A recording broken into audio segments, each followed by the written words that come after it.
Hello বন্ধুরা, নমস্কার। আজকে আবার একটা দারুণ স্বাদের রেসিপি নিয়ে চলে এসেছি। আশা করছি আজকের রেসিপিটা তোমাদের খুবই ভালো লাগবে। ভালো লাগলে অবশ্যই লাইক করো, কমেন্ট করো, শেয়ার করো। আর যে সকল বন্ধুরা এখন আমার চ্যানেলটাকে সাবস্ক্রাইব করনি, অবশ্যই সাবস্ক্রাইব করে এই দিদিটাকে একটু সাপোর্ট করো। তাহলে চলো আজকের রেসিপিটা শুরু করা যাক। দেখো, এখানে কিন্তু আমি বেশ কিছুটা কড়াইশুঁটি ছাড়িয়ে নিয়েছি। আর এখানে আছে আলু, দুটো মিডিয়াম সাইজের আলু সিদ্ধ করে নিয়েছি, একটা ডিম সিদ্ধ করেছি। এখানে আছে পেঁয়াজ কুচি, ধনে পাতা কুচি, কাঁচা লঙ্কা কুচি। আর এখানে নিয়েছি কিন্তু আমি একটু পেঁয়াজ কেটে নিয়েছি, এগুলো কিন্তু বেটে নেব। টমেটো আর পেঁয়াজটা বাটবো। আজকে কিন্তু আমি কড়াইশুঁটির কোপ্তা কারি বানাবো। প্রথম থেকে শেষ অবধি দেখতে থাকো। আজকের ভিডিওটা কিন্তু খুব জমজমাটি হতে চলেছে। তাহলে চলো দেরি না করে রেসিপিটা শুরু করা যাক। এখানে কিন্তু আমি মিক্সার একটা জার নিয়ে নিয়েছি। আর এখানে কিন্তু কড়াইশুঁটিগুলো দিয়ে দেবো।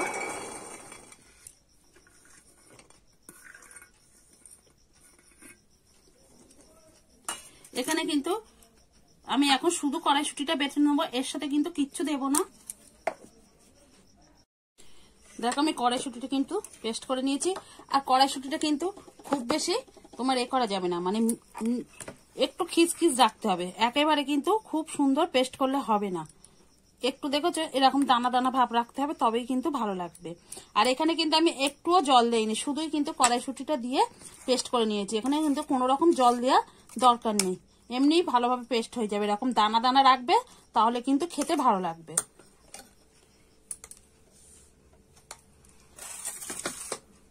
আমি কিন্তু কড়াইশুঁটি পেস্টটা সরিয়ে দিলাম।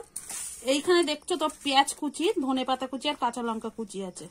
এই থালাতেই কিন্তু আমি আলুটা গ্রেট করে নেব, মানে এইভাবে করে নেব।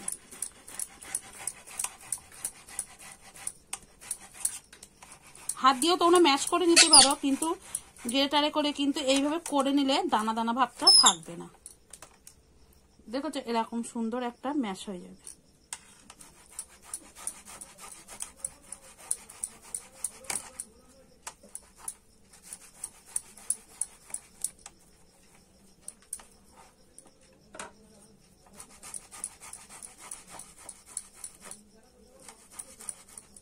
আমি আলুটা আগে থেকে ডিম আলুটা সিদ্ধ করে রেখেছিলাম।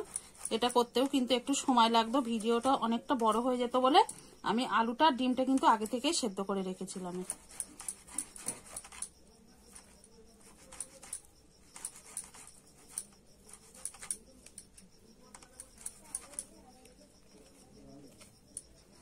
আলুটা আমি তো দেখলে ভালোভাবে গ্রেট করে নিয়েছি। এবারে কিন্তু ডিমটা দেব।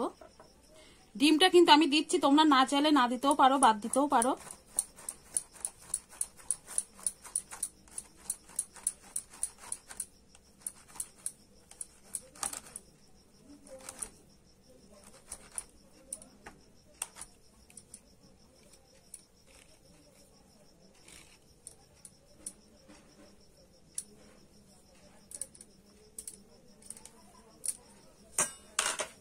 সবকিছু তো আমি গ্রেট করে নিয়েছি। এবারে কিন্তু কড়াইশুঁটির পেস্ট আমি দিয়ে নেব। এই পাত্রেতে মাখবো বলে আমি কিন্তু এই পাত্রেতেই সবকিছু দিয়ে নিচ্ছি।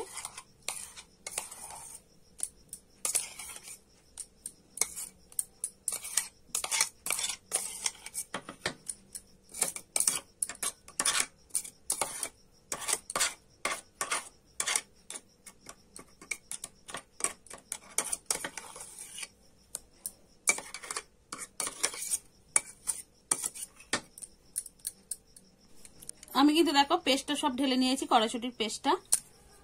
এবারে কিন্তু আমি এক এক করে উপকরণগুলো দিয়ে দেবো। স্বাদ মতো লবণ,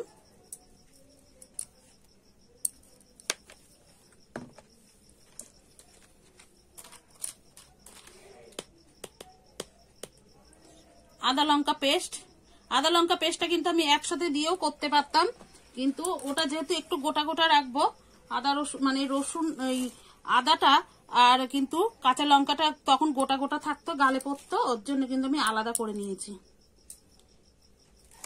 এবারে একটু দিয়ে দেব হলুদ,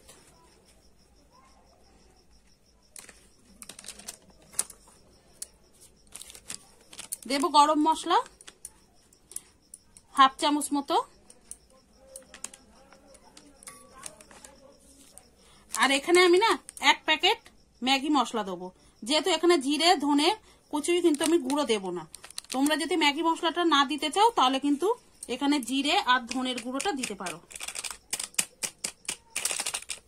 এই ম্যাগি মশলাটা দিলে কিন্তু বন্ধুরা খেতে সুন্দর একটা টেস্ট আসবে।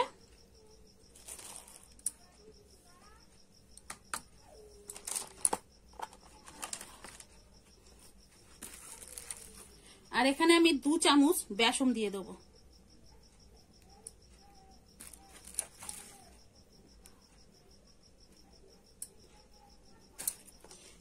এবারে কিন্তু আমি ভালো করে মেখে নেব। আর এখানে আমি কিন্তু গুঁড়ো লঙ্কা দিলাম না, তোমরা চাইলে কিন্তু দিতে পারো। এখানে কিন্তু আমি অনেকটাই কাঁচা লঙ্কা দিয়েছি, তার জন্য কিন্তু গুঁড়ো লঙ্কা দিলাম না। তোমরা যে যেমন ঝাল খাবে ঝালটা কিন্তু দিয়ে নিতে পারো। এবারে আমি সবকিছু কিন্তু ভালো করে মেখে নেব।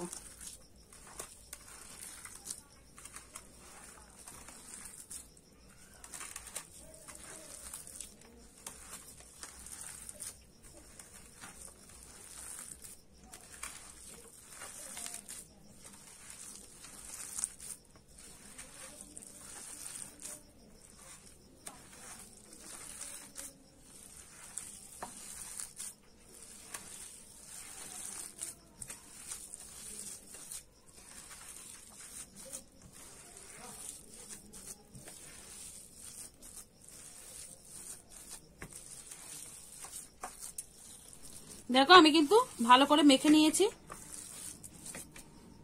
তোমাদের যদি মাখার সময় মনে হয় মানে একটু নরম আছে, বেসনটা একটু বেশি দিতে হবে, তোমরা কিন্তু এখানে একটু বেসন বেশি দিয়ে নিতে পারো। আমি কিন্তু এখানে সেই 2 চামচই বেসন দিয়েছি, আর কিন্তু দেইনি। আমার মনে হচ্ছে এটা ঠিক আছে আর লাগবে না, তার জন্যই দিলাম না। তোমাদের যদি মনে হয় যে এই মাখার সময় নরম আছে একটু আবার বেসন দিতে হবে, দিয়ে নিতে পারো। আমি কিন্তু এইভাবে গোল করে কিন্তু কোপ্তাগুলো তৈরি করে নেব। তোমাদের পছন্দ মতো তোমরা কিন্তু শেপ দিয়ে নিতে পারো। দেখো আমি কিন্তু এরকম সাইজের কোপ্তাগুলো শেপ দিচ্ছি, আর এরকম বড় রাখছি, তোমরা বড় বা ছোট করে নিতে পারো।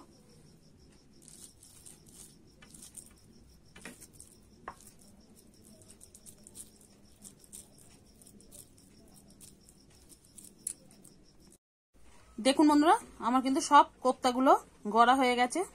চলো এবারে রেসিপিটা শুরু করা যাক। দেখো আমি কিন্তু গ্যাসটা ধরিয়ে কড়াই বসিয়ে দিয়েছি।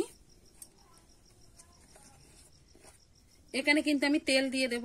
এখানে আমি কিন্তু সাদা তেল দিয়ে করছি, তোমরা চাইলে কিন্তু সরষের তেল দিয়েও করতে পারো।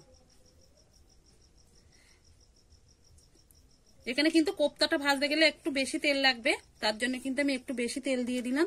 তেলটা এবার ভালো করে গরম করে নেব। এটা কিন্তু আমি ভালো করে গরম করে নিয়েছি।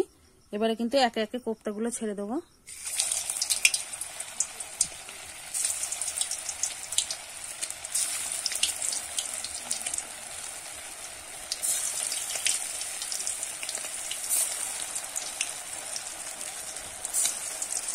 আর দেব না, এগুলোই আগে ভেজে নেব। আমি কিন্তু তেলটা ভালো করে গরম করে তারপরেই কিন্তু ছেড়েছি, নাহলে কিন্তু তলা থেকে লেগে যেতে পারে।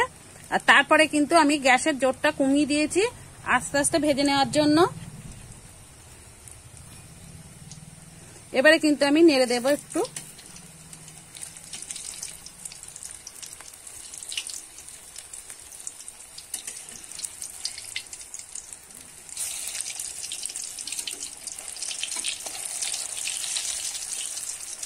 দেখো এক পিঠ কিন্তু হয়ে গেছে।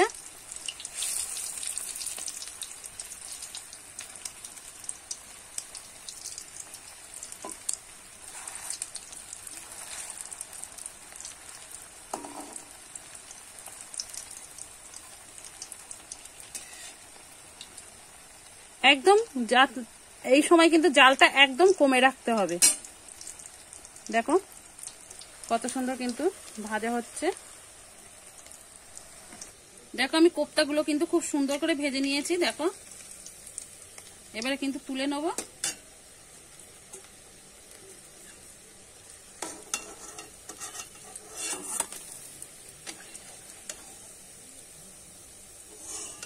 দেখো কত সুন্দর কিন্তু কালারটা এসেছে। আমি কিন্তু তেল ঝরিয়ে ভালো করে তুলে নেব।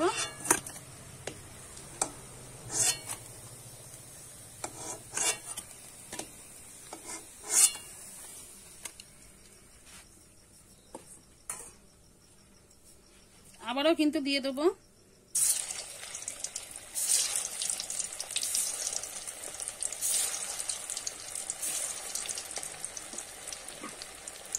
আমি কিন্তু কোপ্তাগুলো একইভাবে ভেজে নেব।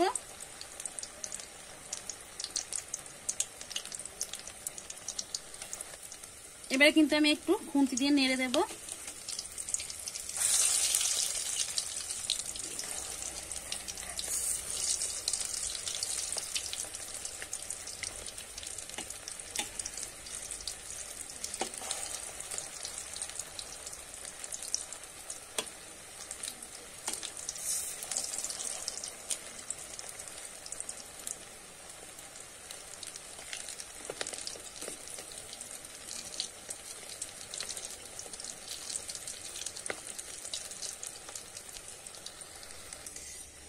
দেখো আমার এই কোপ্তাগুলো কিন্তু ভাজা হয়ে গেছে, এবারে তুলে নেব।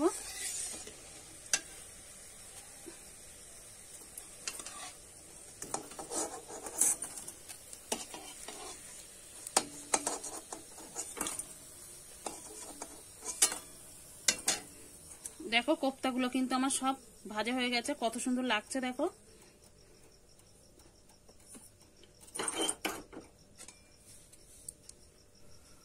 আমি কিন্তু কড়াই থেকে কিছুটা তেল কমিয়ে নিয়েছি, অতটা লাগবে না বলে। এবারে কিন্তু সাদা জিরে ফোড়ন দিয়ে দেব।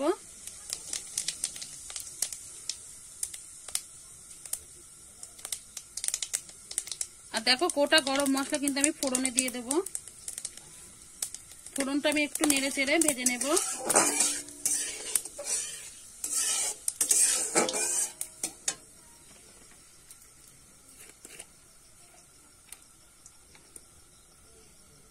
এখানে আমি একটু হিং দিয়ে দেবো।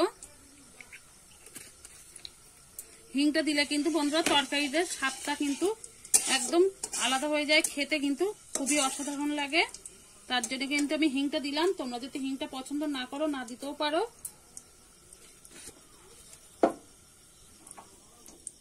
এবার আমি যে মশলাটা বেটে নিয়েছিলাম সেটা দিয়ে দেবো। এখানে কিন্তু আদা, কাঁচা লঙ্কা, টমেটো আর জিরে আর ধনে বাটা আছে, সেটা কিন্তু আমি সব দিয়ে দিলাম।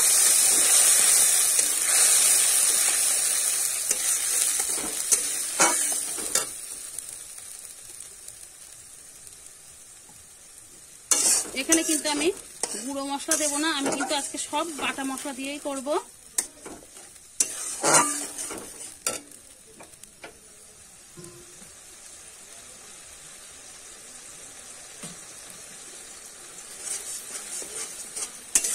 মশলাটা আমি একটু কষিয়ে নেব। আমি কিন্তু এখানে এখানে কিন্তু আমি বেশ কিছুক্ষণ নেড়ে চেড়ে নিয়েছি। এবারে কিন্তু আমি হলুদ গুঁড়ো দিয়ে দেবো পরিমাণ মতো।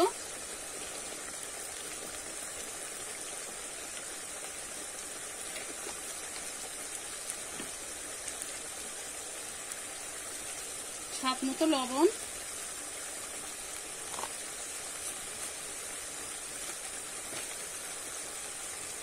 আর একটুখানি দেখো চিনি দিয়ে দেবো।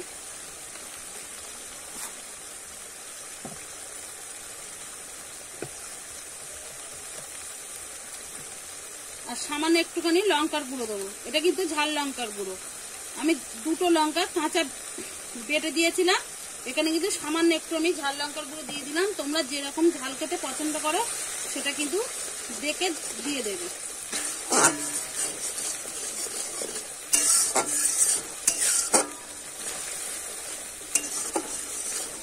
ঝালটা কিন্তু তোমাদের পছন্দ মতোই দিয়ে নেবে। তোমরা যেমন খেতে পছন্দ করো সেরকম ঝালটাই দিয়ে নেবে। এবারে কিন্তু আমি মশলাটা ভালো করে কষিয়ে নেব। আমার কিন্তু মশলাটা খুব ভালো করে আমি কষিয়ে নিয়েছি। দেখো মশলাটার কালারটাও কত সুন্দর এসেছে। আর এখানে কিন্তু আমি পেঁয়াজ রসুন দিয়ে করেছি। তোমরা যদি নিরামিষ ভাবে করতে চাও পেঁয়াজ রসুন আর ডিমটা কিন্তু বাদ দিয়েও করতে পারো, সেটাও কিন্তু খেতে ভালো লাগবে। এবারে কিন্তু আমি জল দিয়ে দেব।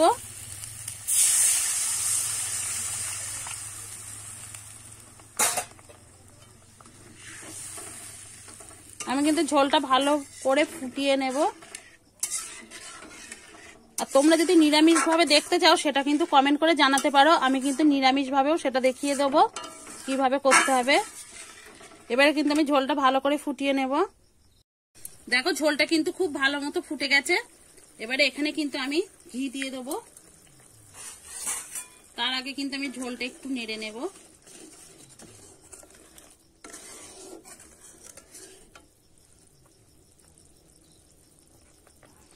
এখানে কিন্তু আমি একটু ঘি দিয়ে দিলাম।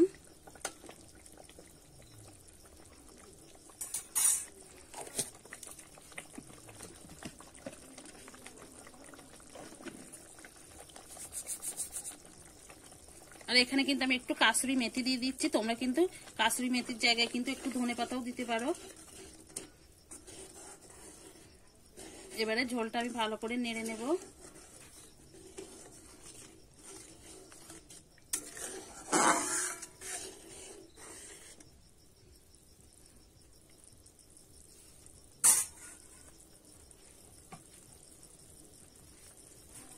ঝোলটা তো ভালো মতো ফুটে গেছে। এবারে কিন্তু কোপ্তাগুলো দিয়ে দেবো। দেখতে পাচ্ছ, দেখতে বন্ধুরা অসাধারণ হয়েছে।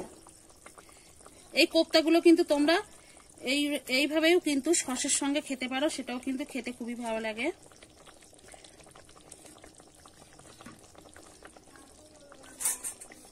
হালকা করে কিন্তু আমি নেড়ে দেব।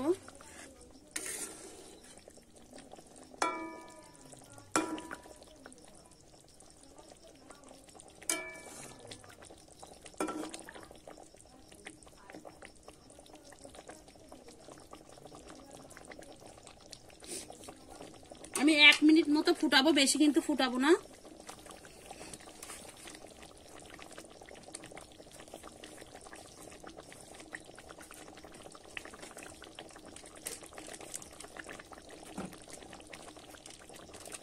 ওপর দিয়ে কিন্তু আমি একটু গরম মশলা দিয়ে দেবো।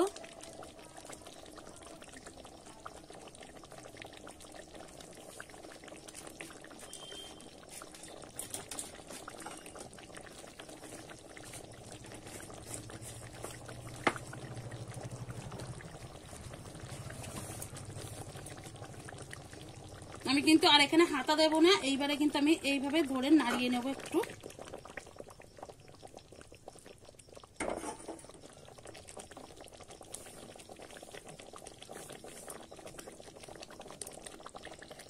দেখুন বন্ধুরা, কাছ থেকে দেখাচ্ছি।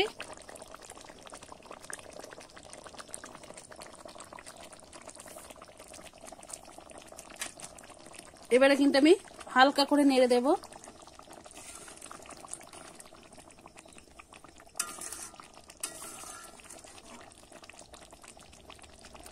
আমি এবার নাবিয়ে দেবো, আর জাল দেব না।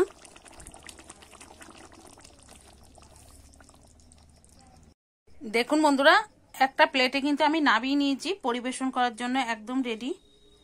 দেখতেই পাচ্ছ কতটা লোভনীয় হয়েছে, সেটা তোমরা দেখেই বুঝতে পারছো। একবার হলো বাড়িতে এইভাবে বানিয়ে খেয়ে দেখো, খেতে কিন্তু খুবই অসাধারণ লাগে। আর আজকের রেসিপিটা তোমাদের কেমন লেগেছে অবশ্যই কমেন্ট করে জানাতে ভুলবে না। দেখে কিন্তু তোমরা বুঝতে পারছো। তাহলে কিন্তু আজকের রেসিপিটা এখানেই রাখছি। আবার নতুন কোনো রেসিপির সঙ্গে দেখা হবে। ততক্ষণে ভালো থেকো, সুস্থ থেকো, সাবধানে থেকো।